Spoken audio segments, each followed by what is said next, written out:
Now that we have a general layout in our minds of how all of the mechanics are fitting together, what I want to do in this video is discuss a little bit about why the different actors would do what they are, how they could benefit or get hurt from this cycle, and really why it's so hard to unwound each of the actors, why it's so hard for them to unwind themselves from this scenario.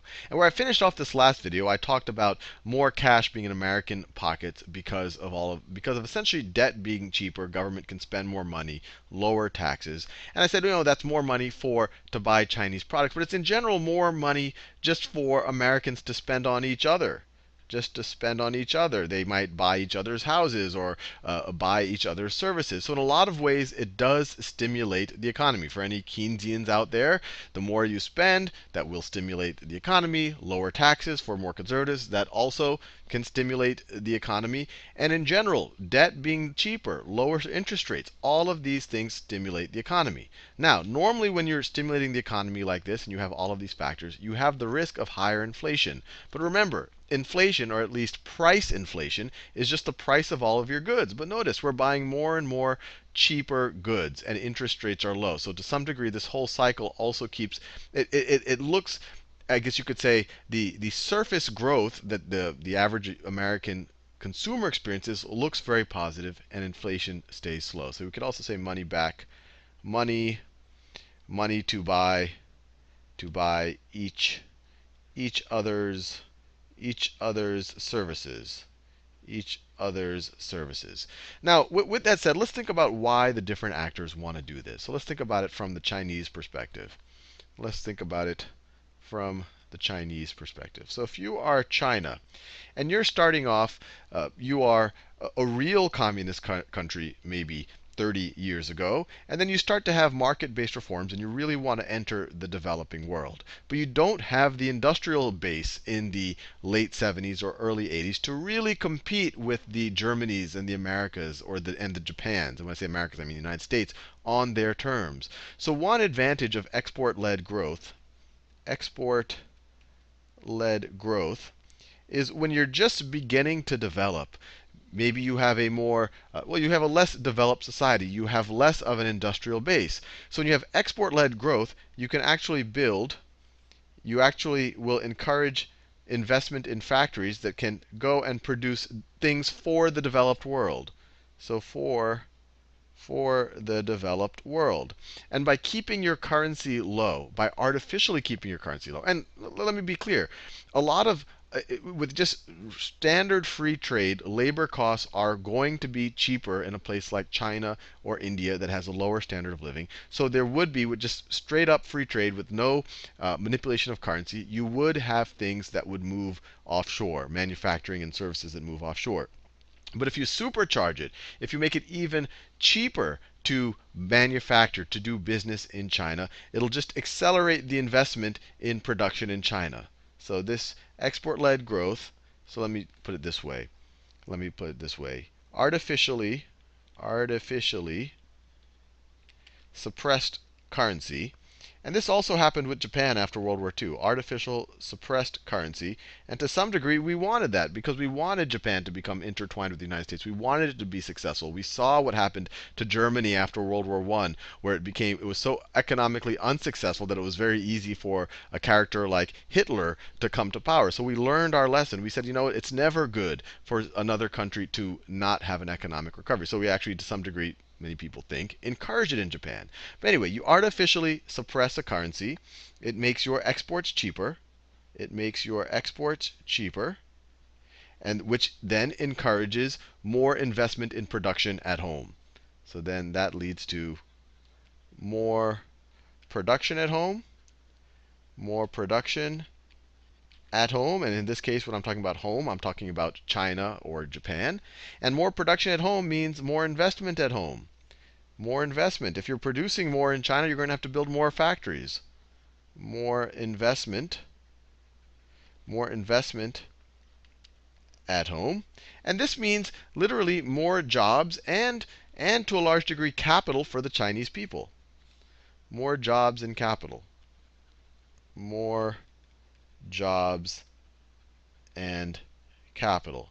And as you become more efficient and more, as you go down that development curve, you'll become more and more competitive over a whole series of industries. And the idea is once your people get developed enough, once your people get developed enough, you will have enough capital at home. You will have enough of a consumer base at home that some of this extra capacity can then turn back to your own people. That you can then use these goods to sell to your own people to increase their standard of living. So at first, you are building washing machines and refrigerators for the United States and Europe.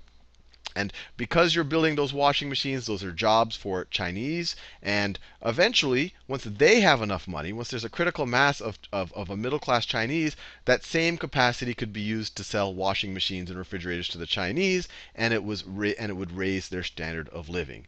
So manufacturing, so it builds a manufacturing base. So let me put it. It builds a manufacturing base and a home market. Let me put it that way. So this is kind of, from China's point of view, it looks unambiguously good. Builds manufacturing base, manufacturing base, and and a domestic consumer market. Domestic consumer market, which just means people in China, once they have jobs and they have capital, will be able to buy the goods themselves. And domestic consumer market. Now, where is the negative here? You can imagine if you are the developed country that is buying these goods, they would be cheap to begin with, but now they're even more artificially cheap. Well, you lose your manufacturing base. So if you look at from the US point of view, you lose the manufacturing base. Manufacturing base. And it's very clear that this has been happening, whether you want to point to Japan or in general. We've been losing our manufacturing base to other countries. And some people view this as a good thing. Some people say, hey, we are further down the development curve. We shouldn't focus on manufacturing, since manufacturing always tends to go to whoever can do it for the cheapest price. We should focus on knowledge things, whether it's pharmaceutical industry or the IT industry. So there's maybe an argument there. But the other reason why this is maybe compelling to the United States is its lower cost. So this looks like a negative, and it is really a negative on some level. But the one, I guess you could call it a superficial positive, is lower cost for American consumers. So if you're not one of the people who lost their jobs at the manufacturing plant, and you're the great majority of the rest of Americans, it seems like a good thing. Things are cheaper for you. It's cheaper to buy clothes for your kids. It's cheaper to buy a car. It's cheaper to buy a refrigerator. It's cheaper to buy an air conditioner. Now, the problem is, when and how does this end? Because this whole cycle that we create, I mean, it might sound good for China. And in theory, it sounds good. You suppress your currency, your goods are cheap, more production at home, more investment at home, more capital and jobs. Eventually, point that investment back at your own home market, and now you are a developed country. Seems to make a lot of sense, but it's easier said than done. In particular, it's not a trivial thing to make that home market be as consumptive or as consumer driven as maybe some of these developed markets abroad. The other problem is, this whole time, remember what's happening. You're just accumulating this mass of, in this case, US dollars, and you're using it to go essentially lend to Americans, to lend to their government, and then it essentially gets lent to the American people. And the minute that you stop doing it, think about what happens. The minute that you stop, let's not even talk about unwinding this. Let's say the minute that you stop buying dollars, your currency will inflate, and the holdings, these trillions of dollars of assets, these trillions of dollars. So the minute that you stop, these trillions of dollars that you've accumulated will drop in value, because the minute you stop buying dollars, the currency markets will allow the yuan to appreciate, the dollar to drop. And so stop buying leads to drop in value. Drop in value. And that's just if they stop buying. If they actually ever tried to unwind this situation, you would have, as soon as they start selling these, that would drop the value of, whether you want to call it the dollar or the US Treasuries, even more. And so everything else they're holding would drop in even more value. So the whole time, in order to keep their currency propped up, they've been buying these assets, they've been buying these dollars. But the very act of unwinding it will, I won't say make it worthless, but it will make the value of their holdings go down dramatically. So you have a very hard situation for the Chinese. It's a hard situation to even get out of. And it's just as hard for the US, because if you think about it, a lot of people in the US would look at this and they'd say, hey, this is horrible. This is why our manufacturing base has gone away, and it is partially true. And so they would say, hey, let the currencies just do what they will. No more artificial distortions, no more manipulation by governments. Let the currencies be freely trading. But what would happen then? What would happen to the United States? The minute that China stops doing this, stops artificially supporting their currency, or even worse, the minute they start unwinding all of these dollars that they've accumulated, what's going to happen? They're going to start selling US Treasuries. There's going to be lower demand for US Treasuries because they're not even buying it, they might be selling it. Interest rates are going to go up. Long-term interest.